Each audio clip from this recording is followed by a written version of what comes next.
All right, today we're unpacking a country that honestly shouldn't even exist. It's this tiny nation tucked away in the Pyrenees Mountains called Andorra, and it's a modern country, but it's built on a medieval treaty.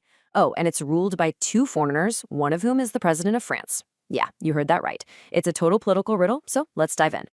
Really, it all comes down to this one very strange question. How in the world is the democratically elected president of France also a reigning monarch, a prince no less, of a totally different country? It sounds impossible, right? But this little political riddle, well, it's the key to understanding everything about Andorra. So, to figure out how this is even possible, you've got to look at Andorra's leadership structure, which is, well, it's truly bizarre. We're talking about a system that basically throws out all the typical rules for how you're supposed to run a country. Okay, so you know how most countries are either, a monarchy with a king or queen, or there are a republic with a president. Simple enough. But in Andorra, it's a super rare diarchy. That just means it has two heads of state, and they're called the co-princes. And who these princes are is what makes this so wild. One is the Bishop of Urgell over in Spain, and the other is the President of France. They ruled together jointly. And no, this isn't just some dusty old tradition. It is the political reality in Andorra today. So you're probably asking, how on earth did this happen? Well, this whole arrangement wasn't dreamed up in some modern government building. Nope. It was actually forged centuries ago, right in the middle of the Middle Ages, as a really clever way to stop a feudal conflict. The secret is in a very old type of medieval agreement called a parragage. The easiest way to think of it is like a joint custody arrangement, but for land. So imagine two powerful lords are about to go to war over a piece of territory. A parragage was a way for them to just keep the peace by agreeing to share power. And, you guessed it, that is exactly what happened in Andorra.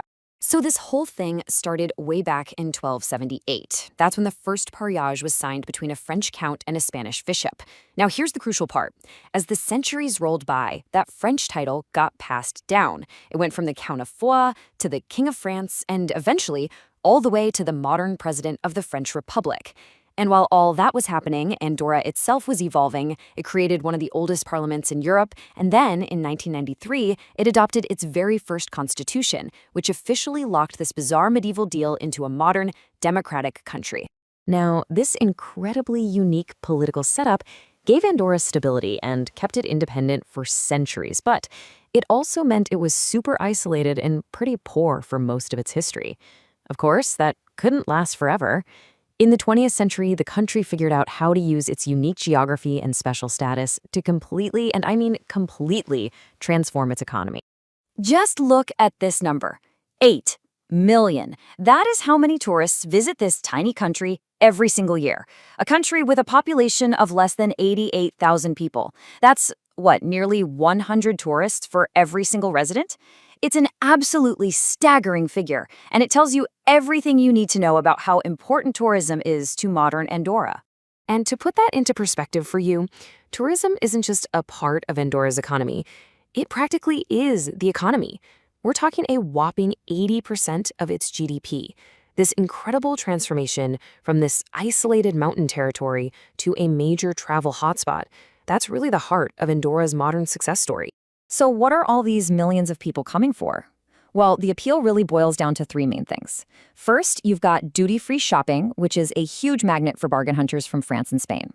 Then there are the incredible ski resorts tucked away in the Pyrenees. And finally, there's a really strong banking sector, which is kind of a leftover from its old days as a tax haven. Now, as you can imagine, this massive economic boom brought a ton of immigration with it. And that created another one of Andorra's really surprising features, its incredibly diverse population.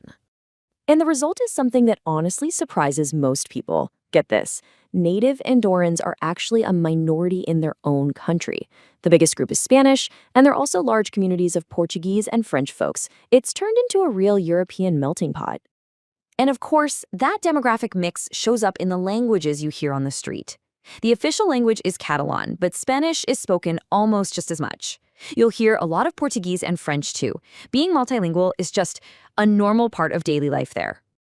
All right, so if you have a country with two foreign heads of state, it naturally makes you wonder, who's in charge of defending it? Does Andorra even have an army? The answer is, well, it's complicated, and it's very, very Andorran. Okay, so officially, no.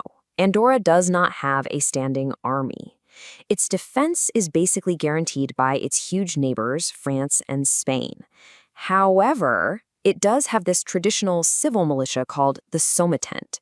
The idea is if an alarm goes off, all the able-bodied men can be called up to serve.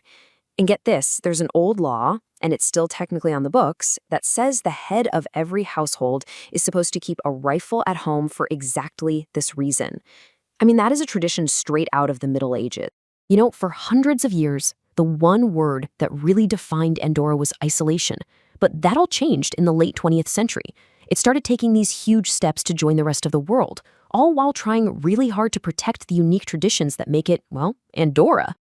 That big push into the modern world really kicked off in 1993. That's the same year it got its constitution, when it joined the United Nations. A little later, even though it's not in the EU, it went ahead and adopted the euro as its currency. So today, it has this really delicate balancing act going on. It's navigating a special relationship with the European Union, always trying to find that sweet spot between modern integration and protecting its one-of-a-kind heritage. And all of this brings us to one final really interesting question. I mean, Andorra is basically a living paradox, right? It's a modern, booming economy built on a political foundation from the year 1278. Its success seems to completely defy logic.